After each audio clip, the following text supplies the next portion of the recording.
sound like Last of the Summer Wine, but, you know.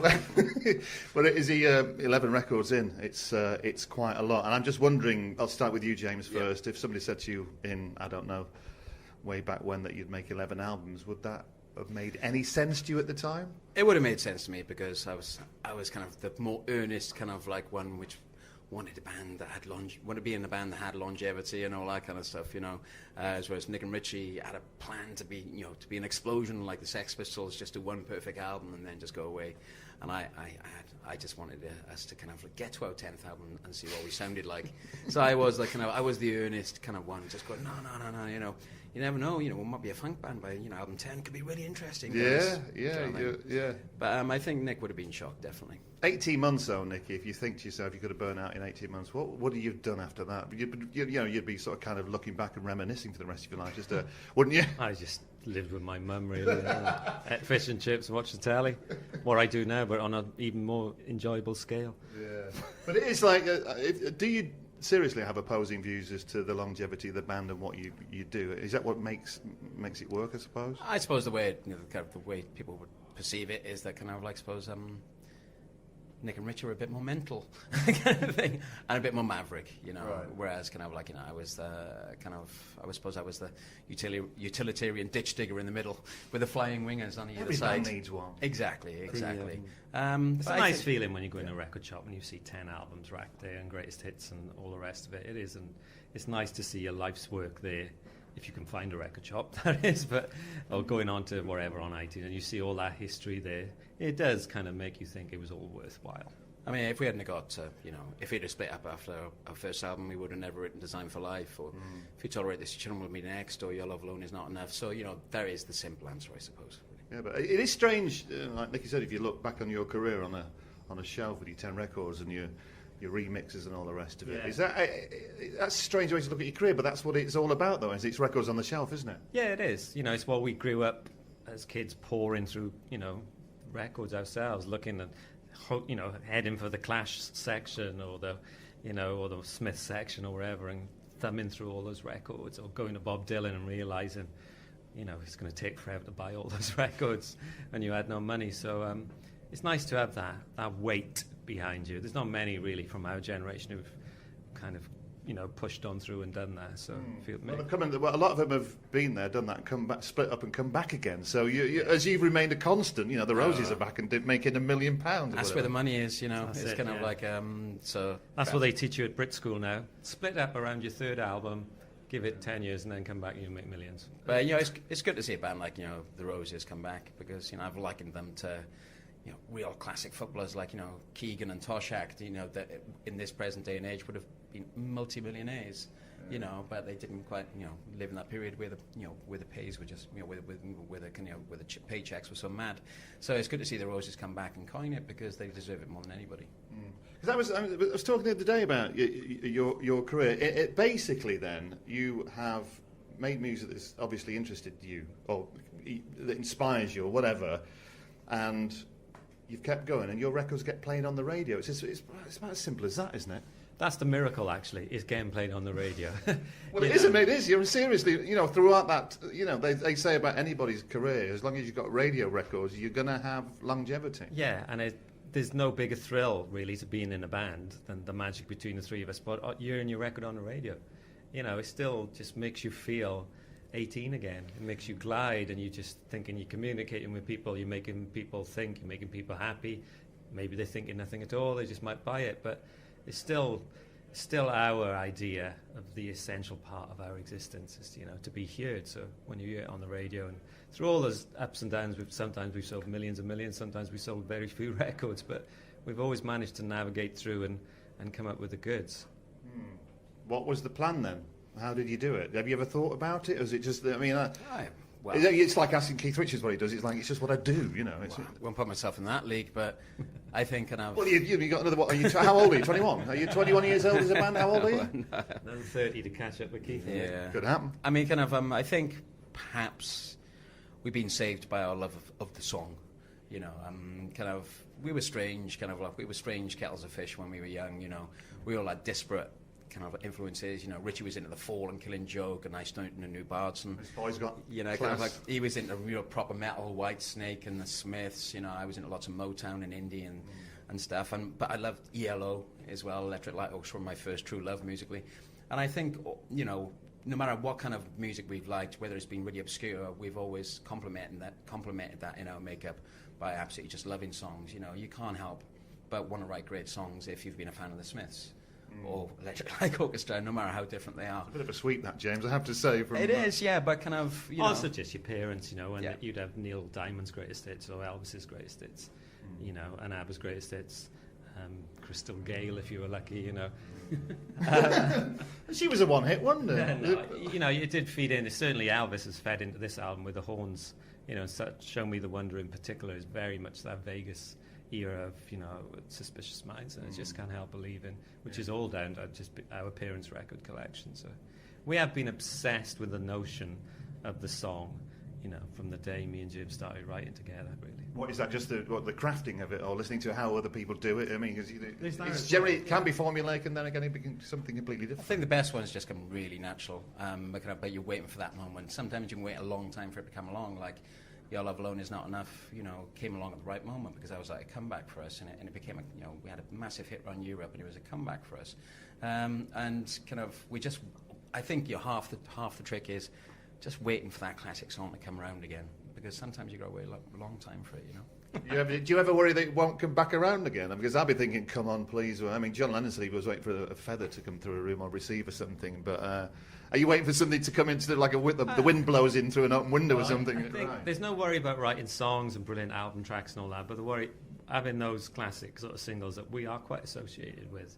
There is, you know, as you get older, you do wonder whether you're going to pull one out of the bag, I guess. You keep doing it though. I think we do, because again, you know, because we love hearing ourselves on the radio, you know, Me too.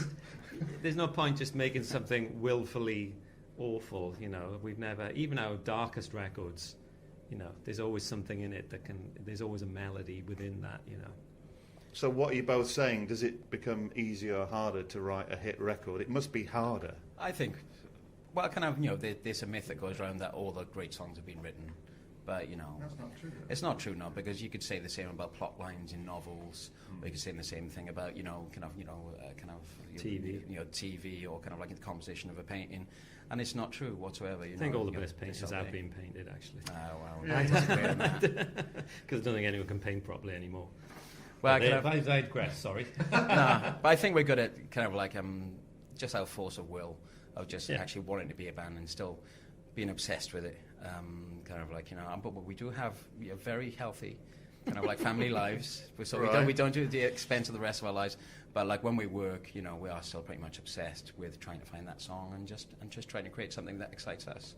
How on earth, after all of this time, do you still like each other? Because, you know, that pressure cooker environment, you know, it's just natural that you would rub up against each other in the yeah. nicest possible way. Do you know what I definitely. mean? It go through periods. I think Sean and Nick have definitely Happen had to their anybody, periods though, wouldn't it? I of mean- being exasperated with me, kind of thing. I don't think so. Not as people, you know. Because we went grown up with each other since we were 4, you might get annoyed with each other as musicians within the band, but not really as people.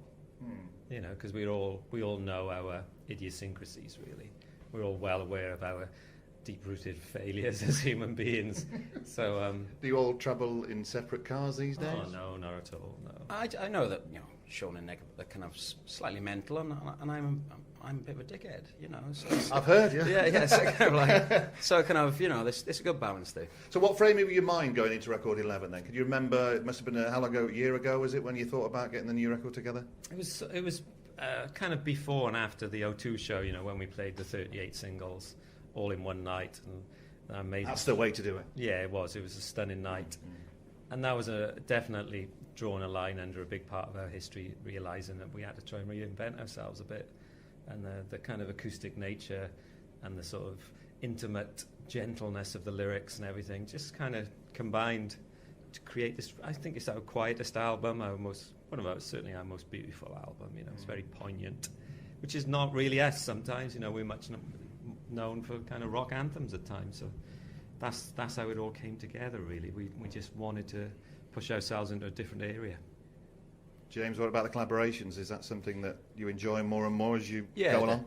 definitely, because I've been the singer in the band for 10 studio albums, and I just had this gut instinct that I perhaps wasn't exploring the subtleties that were in these songs, especially because my voice only works at a certain volume. Sometimes I've got to really just drag the notes out, kind of thing. My voice is just better when it's louder, and sometimes I can wring some tenderness out of it. But I knew that kind of like these lyrics, there's so much introspection in there, and there's a lot of tenderness in there, and I just knew that there was some definite avenues that my voice wouldn't explore in these lyrics, and I was proven to be right. Richard Hawley definitely nailed Rewind the Film. Lucy Rose definitely elevated the song that she sang on. She brought out kind of she just put some oxygen into it, basically. And Kate LeBon definitely kind of like nailed the direction of the track she sang on. It was just amazing, and I just couldn't do those things. I just couldn't. I think you both said the same thing, that it's a very sensitive record, Bart. Is that correct? Is it? Yeah, Am I reading into it? No, it is. It is just it's gentle. It's very acoustic. There's only one guitar solo on there. There's hardly any, barely any electric guitar on there. And obviously we are one of our two of our big trademarks, massive guitar riffs and big string sections and anthemic choruses. So are you going to work that into the old, how are you going to work in? Because you're on tour next week, aren't you? It all begins again? Try a couple tonight. It's easy, It's not easy. It is easy. The hardest thing about it is that you haven't got that kind of camouflage to hide behind of the volume. Exactly. The kind You've got to play it correctly. Which I hate. Sometimes You're exposed. You are exposed. You're slightly vulnerable and naked with it, definitely. And so that's the main thing to overcome. But we can still place these songs in the set because suddenly we can do that thing that all those other bands have done all those years. Now we're going to bring it down. Kind of thing. But we can do that. But we can do that in a natural way. So it's cool. But I think that there is an acoustic soulful. There's soul acoustic edge to the record. There's a lot of horns on there, which kind of like it's not all about just suddenly people getting their lighters out. No. We should be illegal in this place now. But kind of like there is a joyousness in there as well, and there is a kind of a real old-fashioned soul edge with some of the horns on the tracks, which will still make it vibrant. It won't be shh, please everybody be quiet. It won't be like that all the time. With some panda shouting out "Sleep Flower." That will happen. That's what will happen. Of course it will. Of course it will. So if you're culling from, I don't know how many songs you've probably gone through in your career. It's got to be a couple of hundred, maybe, or something. I think, it's between, when you think of 38 singles, all with at least 2 or 3 B-sides, plus all the albums and all that, so and stuff we've never even used. So down into an hour and 20, would that be? Is it? How do you possibly do that? I mean, tonight I think we'll do 15 or 16 songs. It's not right. I don't think it's a full set per se. Maybe 3 or 4 or 5 new ones. Just see how it goes. Never played the 100 Club before. We've been lucky. On the weekend we did Hyde Park. We'd never played Hyde Park, and now we've never played 100 Club. So But you're still sort of crossing off little milestones along the way. Yeah, and it is. It does reek of legendary status. Well, it smells of it as well. But it used to be great around, the West End gigs of the Astoria, the Marquee, and the 100 Club, and I really miss the Astoria and the Marquee because they were really rock and roll magical. Nicky, what times have changed? I know. Makes me All sad. for Crossrail, just to get people quicker to business. I mean, what a waste. Yeah, we won't go on about that really. That's just waste so much time. But from this point then, with a new tour, have you ever thought about how long you would like to go on? I mean, I'm not forcing you for an answer, but if you get to record 11, there's no particular reason. You've gone through the difficult years here, haven't you? I mean, is this? It's like being on the outside of the motorway, isn't it? On the outside lane. I think when it happens, when we realise that perhaps there's nothing there, And what would that be? Nobody turning up to the gigs or buying the records? Is it? No, it'd be the studio. It would be us just actually not believing in the songs we've written, and actually just thinking, why have we written this song? Does anybody want to hear it? If that ever happens, I think it'll be like a bullet out of the blue, and it could very well happen. It could definitely. What could you see yourself doing on the other side then? Because you've been in this business so long, and we've said that because people come and gone and come back again, and you're still at it. What would you do? You're saying that we're institutionalised imbeciles that have no other purpose in life whatsoever? Yes, probably. Yes, aren't we all? But I mean, what do you do beyond it? I mean, paint. Well, he's a good painter. Yeah, I'd sit around and watch the telly and just potter around. I'm very good at pottering. Really? Yes, I'm a very good potterer. I've always enjoyed boredom. You know, I think kids miss out on the fact that we were so bored in the 70s. It just give time for your imagination to really develop. As the Buzzcock sang about it too. Indeed, yeah, it's a very healthy thing. But either that, or we'll just go around the world touring everything. Must go and Holy Bible. Well, they must be all coming to anniversaries at some stage. 20 years next year. It was 20 years of Generation Terrorist last year, so. So you can actually go through the anniversaries again, probably. Yeah, there's always an angle. There's always an angle. There needs to be nowadays, though, isn't there? We could play in a couple of cruises, stuff like that. Yeah. I could, try and pick up a gig as Robbie Williams guitarist or something. That's a good one. But if you started in a world tour now, you'd clear off for 4 years, maybe longer. But I don't think it's hard to see us stopping writing songs. It might get to a point where touring is just physically, you realise you can't give it your all. We haven't reached that yet, but we are a very physical band. I wouldn't like to be, going around creaking to the point where you just got to stand still. I suppose, get to this point, I'll just finish off with a question that I just began asking people recently. I don't think it's anything to do with my age or not. Is that it was the one point during doing what you do that really sums up the whole thing? Whether that be a gig, it could be the first appearance on Top of the Pops or whatever. Is it one little thing that really kind of illustrates what it's all about? It's a couple. I would say the first Top of the Pops, in conjunction with getting our first cover of The Enemy, and going on Top of the Pops Will You Love Us and The Bubble Machine and Leopard Print, and just feeling like in 10 months we'd come from a little village in Black. When I asked Michael Stipe the same thing, he said it was getting a review in Village Voice. Yeah, well, getting reviewed, all those touchstones. And I guess then you fast forward 10 years and we headlined the Millennium Stadium, on the night of the Millennium, 64,000 people. That was a pretty amazing journey from then to there, really. But, sometimes it's just checking into a good hotel. Nice minibar. Yeah. Good minibar. Kind of like, if you tolerate this, your children will be next, be number one around the world in various places. It did seem like the total sum of our original ambitions to actually get a song that had a very, very politicized content. It just crossed over into the broad consumer world. That was amazing. And then, there's a song in this record called 30 Year War where you just think, well, no one else is writing that song, and that's why, I love being in the Manics, because we sometimes still do things that no other people do. Sometimes it can just be something like, somebody you really admire, another musician coming up to you and saying they like your single. Sometimes it's just it can all be as those simple things. as that. David Gilmour the other night. It's David Gilmour from Pink Floyd, Yeah. So, kind of that freaked me out, definitely. That sent me to the freak zone for a while. So kind of like, moments like that are amazing.